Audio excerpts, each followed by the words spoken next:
একজন ব্যক্তি রাসূল সাল্লাল্লাহু আলাইহি সাল্লামের তাঁবুর পাশে দাঁড়িয়েছিল, গোলাম, খাদেম, যুদ্ধের মাঠে। দূর থেকে একটা তীর এসে ওর বুকে এসে লাগে এবং সেখানেই সে মারা যায়।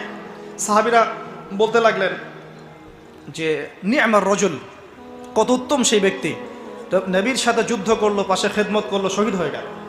নবী সাল্লাল্লাহু আলাইহি সাল্লাম বলছেন, বরং আমি তাকে জাহান্নামে দেখছি। নাউযুবিল্লাহ।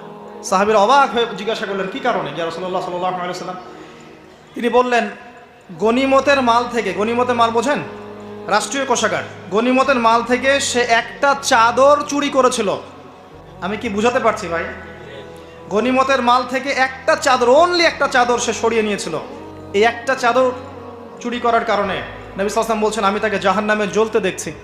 এটা শোনার সাথে সাথে সাহাবায়ে কেরাম কেউ কারো কাছে এতটুকু গাছের ছাল পরিমাণ কিছু যদি ছিল, ওটা এনে জড়ো করে দিলেন, কিছু চাই না, নিয়ে নেন।